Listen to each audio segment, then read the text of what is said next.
What's up, Avery? Welcome to the podcast. How are you doing this morning? I'm doing awesome. Just trying to keep up. Had one of those rough mornings over dumb stuff, over printing. Something wouldn't print, and then I ran out of time, and now it's like ruined my whole day. But trying to get past that. Hopefully, you get me past that this morning. Hopefully, this can be a improvement from what you've had going on, and or at least maybe a little bit of a break from it. Yeah. So I was thinking about even just our earlier conversations, and from when we first started talking, which I want to say was like 4 or 5 years ago. And the thing that I've thought about with your business, Avery, and what you've done is always trying to assess what's going on and innovate and adjust and kind of reinvent what you're doing. So we'll link all the past episodes. I think I've been on your show. You've been on mine at least once or twice.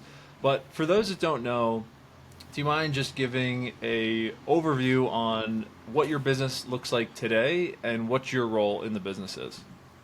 Sure. So my husband and I have several businesses. I think the first and foremost is we're real estate investors. We have about 225 doors across a number of states, a number of asset classes. So we've got apartment buildings, single family long terms, and single family vacation rentals, which is my favorite asset class and more kind of what I'm known for in the real estate space.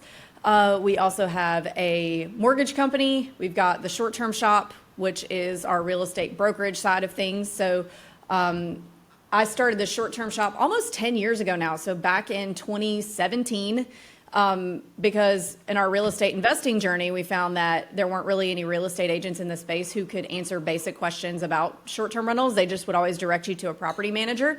So we started that in the Smoky Mountains in 2017, expanded out. We've got 20 markets now. We've got 65 agents, and we have helped a little over 5,000 investors buy and sell short-term rentals. So I have a lot of experience with short-term rentals, seen a lot of people crush it, seen a few people make every mistake in the book. I don't want to say I've seen everything because that's asking for trouble, but I've seen a lot of things. Hopefully can bring some experience to your listeners. I've got a few books on the subject on Amazon. I've got a podcast called Short-Term Rental, Long-Term Wealth, but my role in the business right now is changing. Right now, I'm the CEO of the Short-Term Shop and founder, but definitely now that we kind of got things built, we're not in like, okay, we got to go bust down every single wall imaginable. Like, kind of getting to the point of like, okay, why am I fighting so hard? Why am I kicking and screaming? It's time to chill out.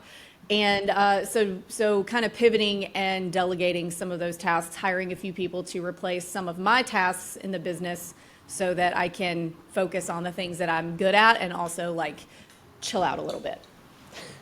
Okay, I love that. I want to come back to that. But as things stand right now, do you mind giving an overview of what the current team looks like?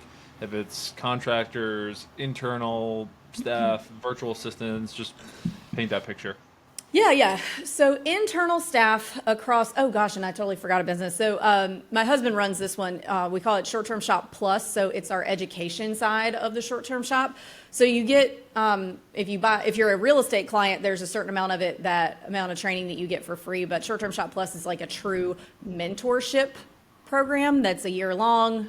You get like unlimited one-on-one calls, like all kinds of things. So anyway, just had to throw that in there because now I'm like, okay, wait, I got to talk about people that I didn't talk about the business of. So my husband and I run everything. We are very much like the family business mindset. I actually went on a big podcast recently, and I will not name names, but the first thing that the host said was, well, if your husband's so great, why are you working? Why didn't he retire you? And I was like, all right. So anyway, family business model is what we subscribe to. And so it's the two of us at the top of everything. Anything sales and marketing and front end and dealing with people related is me. Anything operations, systems, and processes, back end stuff is him. And we have 4 VAs who work for us across all businesses. 2 of them only work with the short-term shop. So short-term shop has 2 VAs. We have a director of operations on the real estate side who handles all of the agents' transactions and things. We're hiring a sales director to kind of take some of the reporting and forecasting and support of the agents off of me so I can focus on the marketing side. Luke, on his end of things, has two virtual assistants that cover all of our rental properties as well as short-term shop plus. So it's really us and four VAs. Luke also has a number of coaches who obviously coach in short-term shop plus. I think there's about 10 of them right now. And then we've got 65 real estate agents across multiple markets. I think that is everybody. Got it. Okay. So we can leave out just an entire business. Again, I feel like you're doing Yeah, so whoops. much, but the businesses they're really integrated, which I think like it has a ton of benefits. And just to reiterate on one point, I think you said so with the coaching program, those are mostly people that have either bought from you or your brokerage, or are there any outside folks in that as well? So we used to that part is new, and I also forgot another business again, the mortgage company, which we can talk about that in a second. So on the short-term shop plus side of things, so the reason that we started that was because we used to only coach our real estate clients, and that's free to our real estate clients. But we had a lot of people who would be buying in markets that we don't have agents in and still really wanted our help, or maybe they didn't know about the short-term shop when they bought their property, but still really want our help. So we created the short-term shop plus for those people who want our help. Like, why are we turning people away? Let's just figure out a way to help these people too. And so that's why we started that. So it's a mix of past clients and new people who maybe own in other markets or haven't bought yet that just want to learn. I gotcha. Okay, cool. So when you look at, I know you mentioned you're transitioning a little bit, like you're CEO, you guys operate like a family business that does an unbelievable amount, but still operates like from I would say a small team perspective. How are you starting to think about changing your role or pivoting your role or bringing more people in, but trying not to change the outcomes or dilute maybe the work as you transition out of some roles that you do now? Well, the hope is to make it better. So I cannot be trusted to sit down and look at reports and do forecasting and meet. I'll start meeting with all of my agents and try to get on a schedule with that, but there's 65 of them. So even if I did 2 every day, it would take a whole month. So I'll start these projects, these operational projects, but they will get put down usually to focus on marketing projects, which is like kind of my area of genius in the business.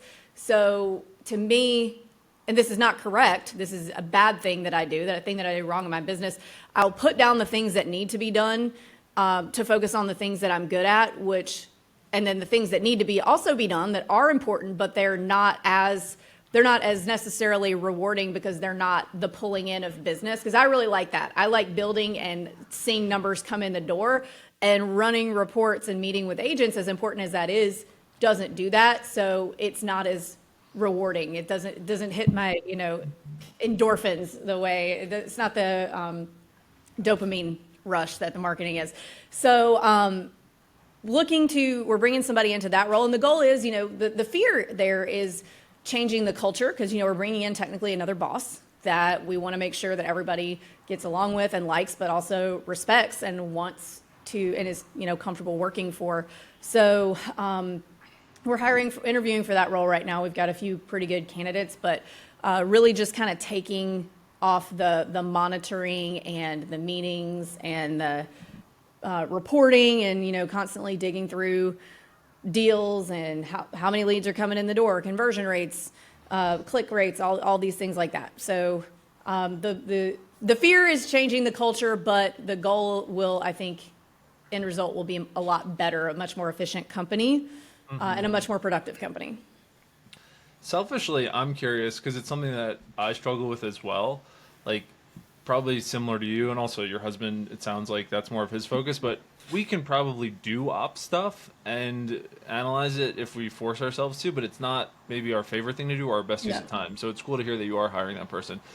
I'm just curious even how you're going about it, because it's something that I am probably going to be trying to hire in the near future. Like, I have an ops manager that helps across some of the businesses, but I'm trying to either elevate her to either become more of like a COO type role or like a higher level ops manager, or if they don't want to do that, then bring someone in from the outside. But maybe this is just limiting belief. That's just a lot less exciting to me because then I'm like, to your point, it could change the culture or maybe the team might not mesh as well. So, how are you thinking about it? Is anyone helping you with it? Are you finding the person yourself? Are you using a staffing company? Like, how are you going about it operationally? We've had a lot of luck with LinkedIn, which I think that we have luck with LinkedIn because I'm active on LinkedIn all the time anyway. So we've got, some movement in there.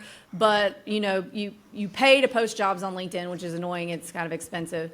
It's almost like, boosting a post on Facebook. But we got some really great candidates pretty quickly for that role. So far we've gotten enough there that I haven't really had to go anywhere else. But LinkedIn, it's been Okay. it. Yep. Cool. All right, we might have to do a part two once that person's in the role and what you've learned and how it's taken your business to the next level. But that's really cool. I just think a lot of people that listen to the show, I think, are more like the visionary marketing sales types. So this is something that they struggle with. I guess just before we move off that, when you're thinking about bringing on more of an ops person, is that something that your husband, since he's more in it, came up with like, okay, these are the tasks or the areas I think we need the most help, or was that something that you were doing because it's more of like these are the things I don't like doing that someone needs to do, or just like how did you guys start to organize the task, the role, the job description to know what that person could be doing or should be doing? Good question. So for me, since he's not really on the real estate sales side that much, it had to come from me in terms of what needs to be done. But then he did all of the implementing to like get the job description written out, get it up on LinkedIn, get all of the sort through all the emails and get everything scheduled and sort through the candidates and get rid of these people, let's interview these people, and like really implementing getting the job hired. But I kind of had to start the process and he took over. Gotcha. Okay. So a little bit of a team effort, but it sounds like it's more on the stuff that you don't love doing as much. So Right. it's easy to figure out what can we just get someone to do. That's cool. So with what you have going on now, I think I don't want to shortchange it. I want to say it's 5, 6 businesses and like projects as well. Yeah, Do about you How do you balance your time? How do you like it, and it could be either software that helps you, it could be you just kind of intuitively know what's kind of on fire the most. Like how do you know what to be spending your time on every day, or how do you know what's the 80/20 in your business that, you should focus on that is the best return on your time? Oh, that's such a hard question. So for me, the biggest like time suck are those little things that are like maybe on post-it notes stuck to your computer of things that you need to do that you don't really want to be interrupted, doesn't involve anybody else, it's not a podcast, it's not a recording, but that list of things that you need to do throughout the day. And everybody's going to be like, oh, everybody says this and nobody wants to hear it. But I wake up at 4 o'clock in the morning and I do the things that I need uninterrupted time to do, because what happens if you don't do that, like if I know this about myself, if I ever see like, oh, tomorrow I don't have a ton of meetings or things on my calendar, so I've got all this time to do all these things, I'm going to sleep till 6. Those things don't get done because inevitably a fire will pop up, somebody will need something, something will happen, a kid will get sick, I'll have to go to school and get them. And so I've learned if I don't just do those things between the hours of 4 and 5:45 in the morning, because my kids wake up at 6, so I got to get breakfast going at 5:45, then they're not going to get done and they're just going to pile up and pile up. So that's a big one for me. I've started trying to batch my podcasts a little bit more. So, maybe do 1 day of recording and do 4 so that I'm done for the month. Actually trying to get that to quarterly, to be honest, because when you don't time block stuff like that. So for me, like I would like to just do podcasts from on a Monday from 8 to noon. And what happens when you don't have time blocks for certain things, like we only do interviews on Tuesdays from 10 to noon, then you get all these little tiny little dots all over your calendar, and there's never really enough time in between those little dots to get anything else done. So then you've done a lot of busy work, meetings all day, but you haven't like done a lot of work. And so if you don't time block like that, then you just get a lot of little small white spaces that you don't really have time to do anything but mess around during. I know you said everyone says this. You're the first person since I've relaunched this new show that says they get up at 4 a.m. Oh, So really? Yeah, Luke does people, too, but oh, separate really? separate floors of the house. He talks too much. If he comes up on my floor, I'm like, dude, please don't talk to me. I did not wake up at 4 a.m. to talk to you. I woke up to get work done. That's so funny. Have you always done that, or was that something that you just found this is the only time I can get this type of work done, and I just need to force myself to do it? Well, it kind of came organically. Like we weren't sitting around listening to a podcast and heard like Brandon Turner go, I wake up at 4 a.m. and go, oh yeah, I'm going to do that too. So when we started having kids, it became a necessity. So my husband is a marathon runner. And he also used to be, and he still is part-time just on the weekends, a classic rock DJ on Sirius XM. And he had and he could, go record his shows basically at any time. But what started happening when we had our first kid, Maxwell, was, we'd sleep till 8 o'clock, and then he would like mess around and eat breakfast and then like get on the road to run at 9, which he runs sometimes like 60 miles a week. So, it's a minimum of 5 miles, usually between 5 and 13 miles a day, which takes an hour to 2 hours, depending on how hot it is. So by the time he is done with that, then it was like noon, and I haven't gotten any work done because we, at the time, didn't have any childcare or anything like that. So I finally was like, you got to get up at the butt crack of dawn and go run. Like you got to keep regular hours. And it's just learning, like, as you're both working from home, how you have to structure your time. And then I started, I think when I wrote the first book in 2020, because I had an 18-month-old and I was pregnant with our second one. And the only time you're going to get peace and quiet to sit down and write a book is going to be 4 o'clock in the morning. And so both of those books were all written before 6 a.m. And so, we just kind of learned through necessity of like, okay, we got to get up and get some of these things done so we can be regular people during the day.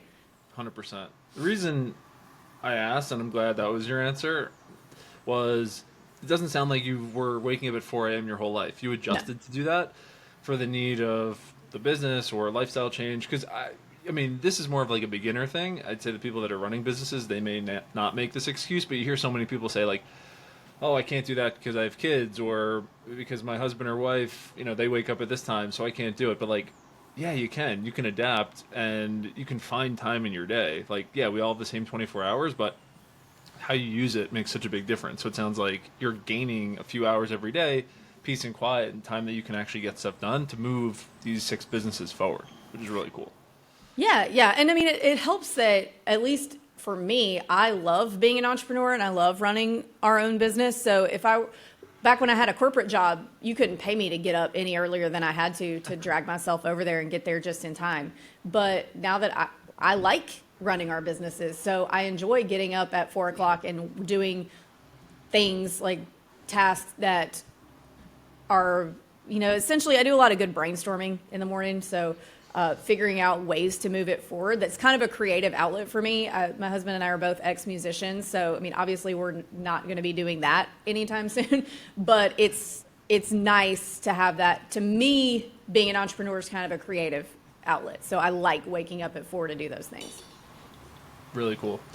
I want to talk about marketing and sales, since, like me, that seems to be where you spend your time, and it's an area that you enjoy. Do you look at marketing and sales as something that you do across the whole business? Like you do one thing and it drives leads for the whole business? Or do you look at each business as having different marketing and sales activities that you have to do sort of individually? Well, because we started with the short-term shop business, and that's the oldest one, and it's been around the longest with the most leads, it's a lot easier to kind of just build onto that, because that system is just like, if you're buying vacation rentals and you already own one in one market, it's a lot easier to buy other properties in that market and just add to the system that you've already built. So aside from the real estate investing piece, which really doesn't have much to do with that doesn't have anything to do marketing wise. Yeah. since the short-term shop is already built, it's a lot easier to add businesses onto that than to start new things that you have to kind of start from scratch with. Yeah. So is it more like that's you have traction in that business, you have people that come into that business that they've worked with you, but then they're going to need other ancillary services. So it's like, why not provide those services if you can do them well? Like they already like and trust you. Yeah, yeah, like with the mortgage shop. So, you guys are already coming to us because you want a realtor specific to this. Well, we also need to get you a loan officer or a mortgage company that's specific to this. So we have that right here to kind of be like a one-stop shop. Same thing with short-term shop plus. So, the goal is to just give our clients as many options as possible to help them be successful. I love that. I love that you differentiate it because it's like some people look at it like, what else can I sell my clients? But you're looking at it like, what else can I do to add value to them and like enhance the experience so that they don't have to go to all these random people. And these are the things they are going to need anyway. We're on the mortgage company. When did you start that? I don't know if you even had that the last time we spoke, or maybe you did and it just, I don't it think we wasn't. did. Started that, I think, mid 2021. Gotcha. Yeah. How was that to get going and started? Just from the standpoint of, it's something that so many people need help with, and you're one of the only other, I'd say, like brokers or someone that runs a real estate agency that I know that started this. So, but it makes so much sense. So I'm just curious, was it like as hard as you thought, harder? Was it easier? Like, what was it like getting it going and off the ground? So it's definitely hard. I have a really great partner named Brenna Carls, not Carl. We're not related. She's But actually coming on the podcast next week. I didn't know you guys were partners. yeah, yeah. She told me a funny story recently that we'll talk about offline where she reached out to you. But Oh, yeah. so she was a loan officer that I used all the time at US Bank. Like we sent her a ton of people because US Bank back then was the only company that did 10% down vacation home loans for jumbo products, and which at the time anything over like 600 something was jumbo. Now it's like 800 something. So we did a lot of business together, and I'd kind of talked to her about maybe like mentioned this offhand, like starting a brokerage, a mortgage brokerage, so that we could have more products, not just what US Bank was offering, because US Bank is not a brokerage, so it only has its bank's products, but brokers can go to all the different banks and get products. And I just mentioned it casually one day, and she was like, hey, well, what if we partnered on this, and I'll do all the mortgage stuff, and you start it with me, and we'll work together. And so she does all of the mortgage related goings on and built the mortgage side of things and hired the loan officers and has put all that together. And then I kind of help her. We run it together, but I'm much more hands off on that side of things. So for me, anytime we start a new business, which doesn't happen often, I have a lot of ideas, but then don't end up doing it because we do try to stick to like our primary flywheel. But it never starts with, how can I make more money? What can we sell people? It always starts with, several of our clients have asked about this. And so if we get enough clients that are like, oh, hey, do y'all do this or do y'all do that? Then we start to think about, okay, this is something that our clients want. Let's give that to them. I love that. Is there a way that you think about partnerships? Like that partnership sounds perfect in the sense that she has the experience on doing the mortgages and you have a lot of people that could be leads and already looking for help for this. Like there's times where I've thought about partnering with people and then I don't know, I've had some partnerships that have gone well, some that have gone not so well. I've learned a lot, and then some now I've considered but haven't done. I've talked myself out of them. Is there a way that you thought about that to decide it was the right decision, or that you'd go about starting it in a small way and building on it to like see if it worked? Like just curious how you thought about it. Or was it like we just jumped in, I liked her and she helped me and I knew her and we just wanted to start this business? So that particular one, we kind of just jumped in, but we'd known each other. I mean, Brenda and I have known each other since like 2015 or 16. So it definitely wasn't like somebody on the internet came up and said, hey, do you want to start a mortgage company? So I've known her for a really long time. I don't recommend partnerships. This one has worked really well, but and I'm very happy with it. And I love Brenna and I love the mortgage shop.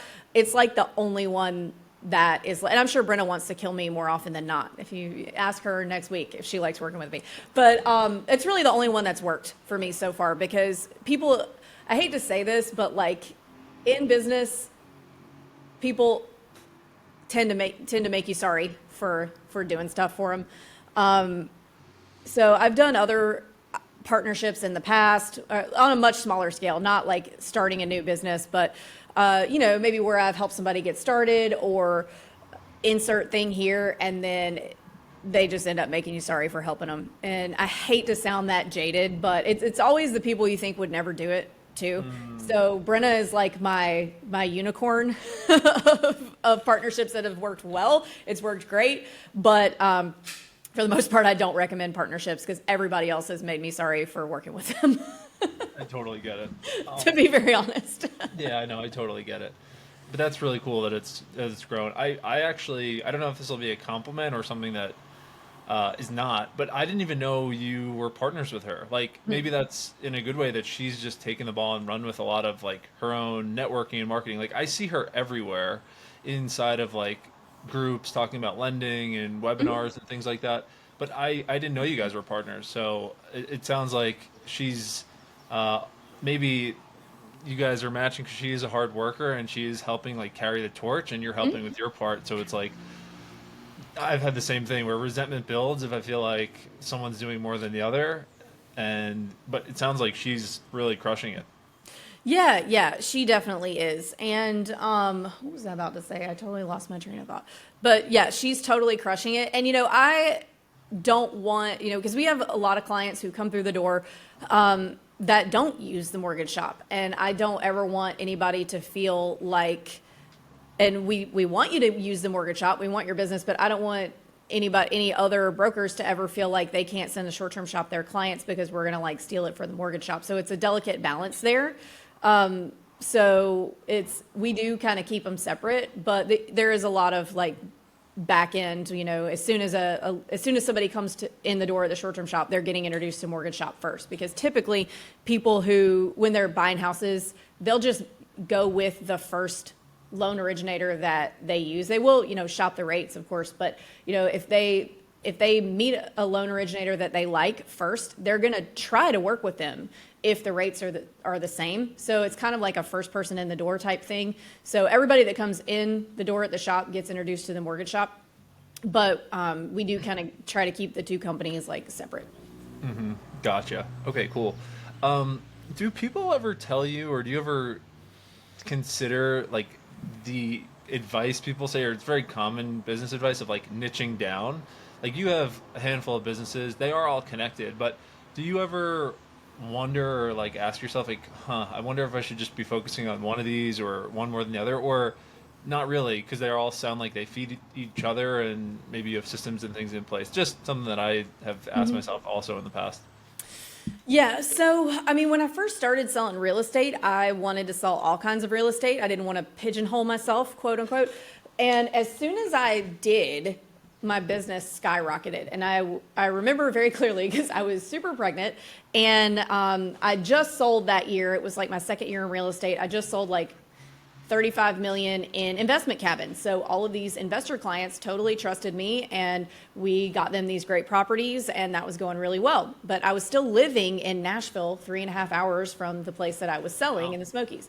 And so I really was trying to get into selling, higher end primary homes in Nashville. Because at the time, Smokies properties were like 200,000. And I could go sell a primary home in Nashville for 500,000 and not have to drive 3.5 hours. And it's a higher priced property, so I'd make more money. And so trying to break into that, a good friend of mine from Austin, her parents were moving to Tennessee from Staten Island, and her parents ran me all over Middle Tennessee. I'm talking about houses 3 hours away from each other for 3 weeks straight. And they were very low budget, which doesn't matter, but I'm just trying to set the stage for why I did this. So I ran all over hell with her mom for 2 weeks, and then her dad came down and started looking too, and he fired me on the spot one day because I didn't know where to find the serial number on a $50,000 mobile home. And I'm like, so I'm driving home and I'm thinking about this, And again, I'm super pregnant, so I remember very clearly stopping at KFC and getting one of those bowls that has the fried chicken and the mashed potatoes underneath and everything in it. And like, why am I doing this? It was like a 2.5 hour drive home, and it was really cold. And I'm like, why am I doing this? All of these investors just have trusted me innately with these big investments, and I'm getting fired over this trailer because I don't know where to find the serial number. Like, who cares? Like, I get it. It matters. But I'm like, why am I, the return on time that I've spent on this just to get fired when the investment sales come really, really easy to me because I am an investor and that's what I do. And it's very easy for me to talk about it with clients. So as soon as I just decided to stop trying to be everything and focus on where things were coming the easiest, then the short-term shop just exploded and it became the short-term shop. So. Gotcha. That makes sense. How do you think about goals? And I guess I relate it back to what you mentioned at the beginning, where you're thinking about changing your role in the business and maybe not pushing as hard in some areas, but the business can still grow. Like, do you think about goals from a standpoint of we need to get X by X date, or is it, hey, if we just keep growing, we'll get good things will happen? How do you think about that? And or if it's like yearly goals or something different? So for me, I don't really necessarily set goals as much as just always pushing forward. I always have to have a thing that, like a project, the big project that I'm working on. So I don't necessarily have a like by this end date, but we need to see X amount more people come in the door, and how much is that going to cost, and can I do it for this much? And so no, I don't really set goals. I just enjoy building. So I kind of am a little bit like, I don't like meeting goals because then I feel like it's over, like, and then I get a little depressed and I have to find something else to do. So I just try to keep putting one foot in front of the other. I got it. More process over outcome. That's cool. I'd like to talk about the state of the market a little bit. We were talking before we hit record that some people, I think, will say one thing about the market, some will say the other. I'm curious what you would say if someone says, like, what is the state of the real estate or STR market in March 2025? So the real estate sales market, so the number of deals done is in the toilet. Worst real estate market in the last 30 years. And if anybody tells you they're having their best year ever in real estate, they are lying to you. Go talk to somebody else.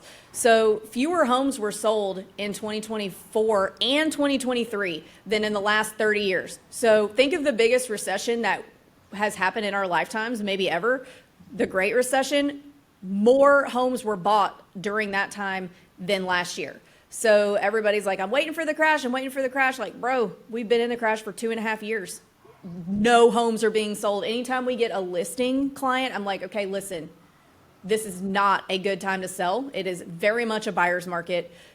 Like right now, at least in vacation markets, really the only people who are selling are people who need to sell, people who are not happy about selling. Maybe they're getting a divorce. Maybe they realized short-term rentals are not for them. Maybe they miscalculated their expenses, just, different things like that. But, the number of properties of listings that expire right now is crazy. And it's kind of like a weird stalemate between buyers and sellers, because like yesterday, Luke and I were like, you know what? There's a lot of stuff. We live in 30A. There's like a good number of things for sale under $1 million right now for single families, which you can't get a single family under $1 million on 30A. And we went and saw 11 of them yesterday, most of which have been for sale for over a year. And so we're like, well, maybe we can get some deals. And it's just a bad time to be a seller. And my agents and myself, like, I'm going to tell you, if you come to me and want to list your property, I'm going to tell you we're not going to be able to get top dollar for it. And we do lose listings to other agents who tell them, oh, I can get more money for you than any other agent. No, you fucking can't. No, you can't. This is not a market where we're getting more money than anybody else. This is a market where we're lucky to get it sold, because people are not buying houses because of the interest rates. And then people use the argument of, oh, well, rates were in the 20% in the 80s. So what? They didn't go from 2 to 20 in 6 months. Like they quadrupled overnight. That has completely stopped the market. That's why people aren't buying, because 83% of mortgages are under 6%. So I think the closer that those rates get back to 6%, the more we'll see the market move. But, people, I will not lie to you about getting your listing sold. And then the agent who, we have a joke, you always want to be the second listing agent, because right now, the listing agents who tell people what they want to hear, like, yeah, we're going to get you a ton of money. We're going to get you exactly what you paid, more than you paid for this in 2021. They get the listing and it sits there for 6 months or a year, whatever their listing agreement was for. Then the seller gets mad and they're like, well, it was the listing agent's fault, even though the market's told them, it's the price.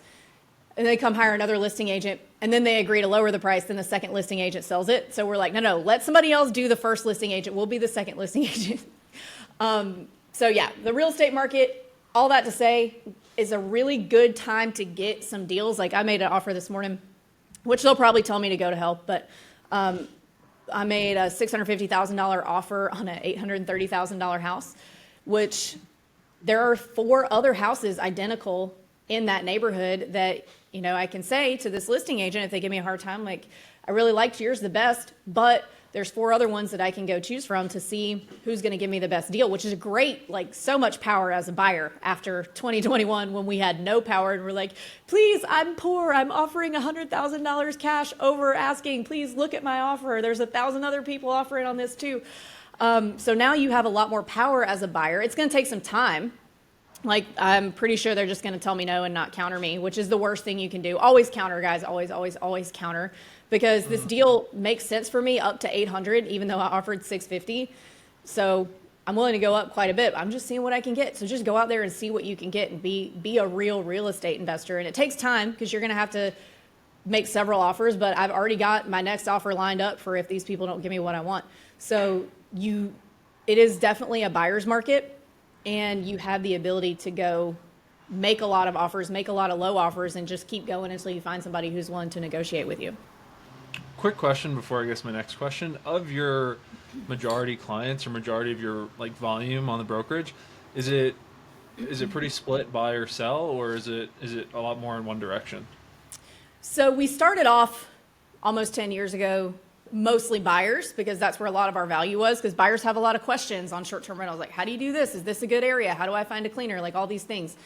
So we started off very buyer heavy, and people buy and sell investment properties a lot more. They sell investment properties a lot sooner than they do primary homes.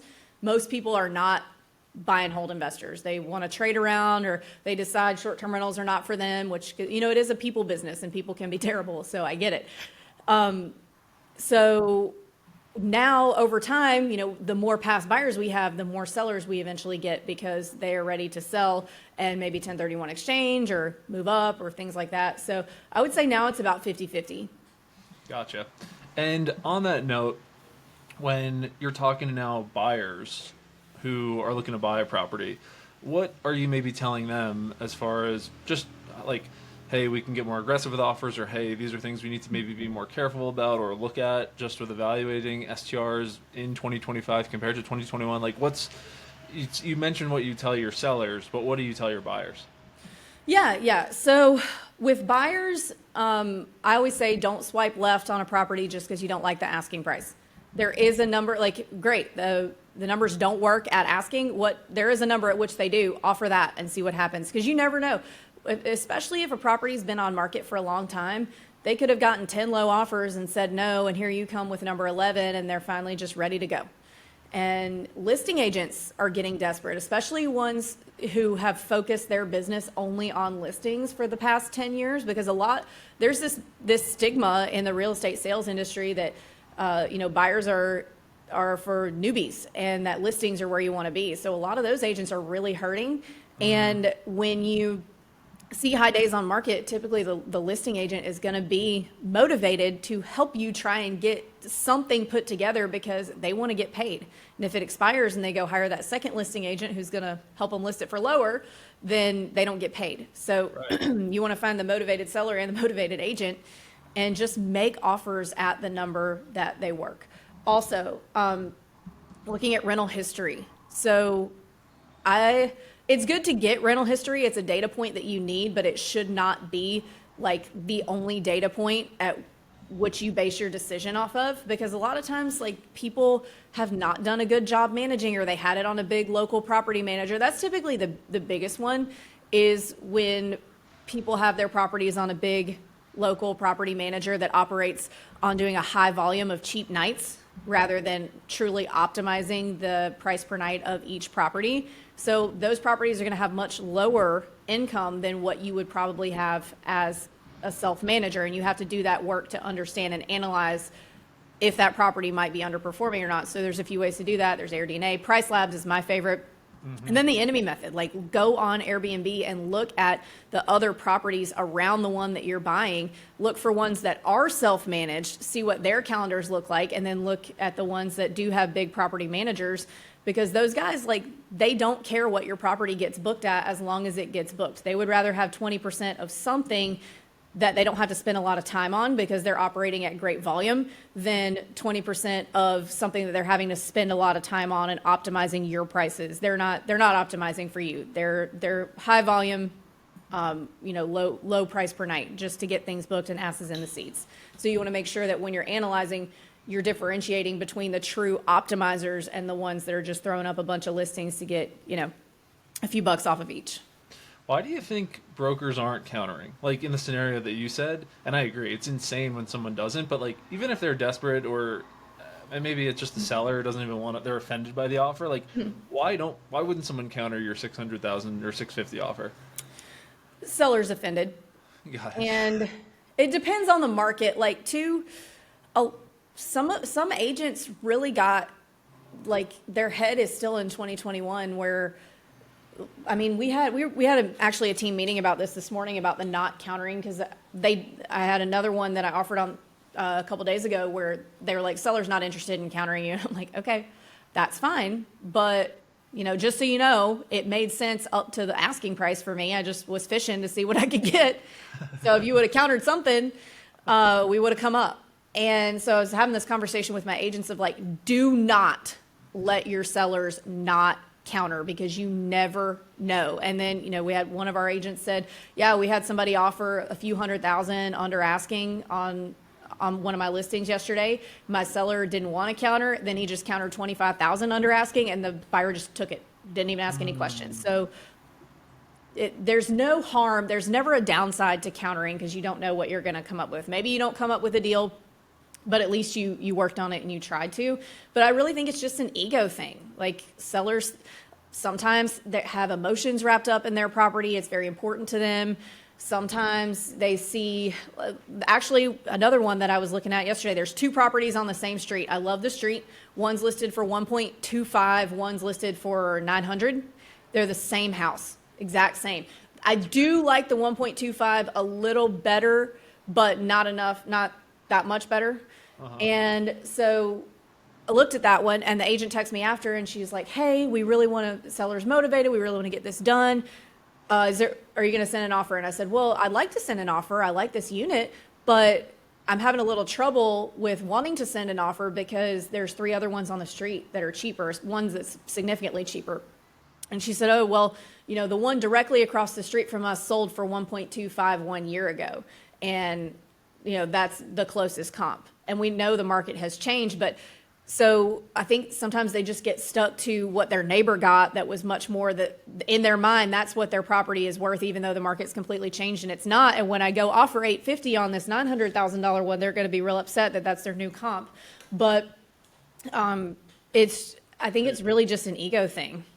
That's wild. Last, just random, quick, curious question before we do a wind down.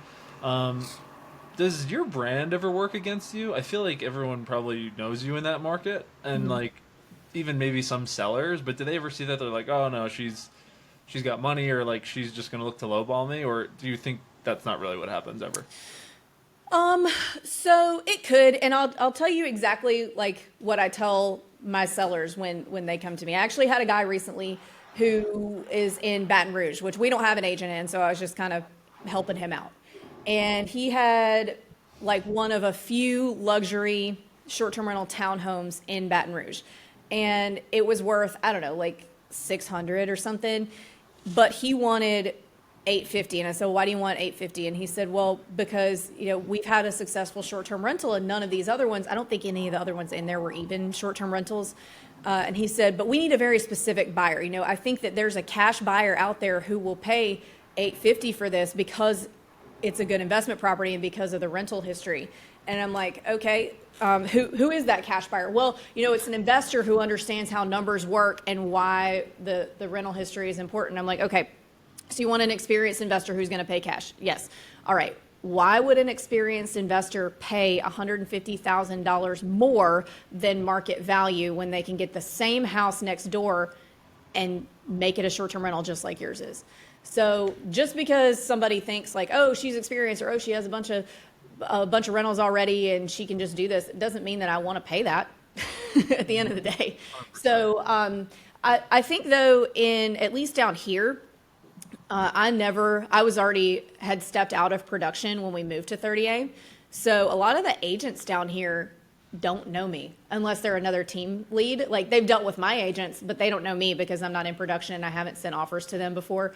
So I don't think that messes me up too much. But it could. At the end of the day though, just because somebody has the means doesn't necessarily mean they want to pay what you're asking. 100%. I feel like I haven't even gotten to half the questions, but there's always so much stuff to talk about, and I feel like you drop so much value. So anyway, maybe we'll do a part 2 when you get that ops stuff going like we talked about. I'll report back. Yeah, that'd be great.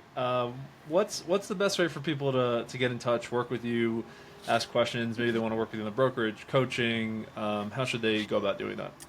So theshorttermshop.com is probably the best way, or you can follow the Short Term Shop brand on Instagram. It's at the Short Term Shop, or you can follow me personally, the entrepreneur, at the Avery Carl. So any of those 3 places will get you where you need to go. Okay, awesome. We'll link all those. Avery, thank you so much for coming on. Always fun catching up. Always cool to get your perspective on stuff. So just really want to say thanks and wish you the best of luck in 2025. Yeah, thank you so much for having me. You too. All right.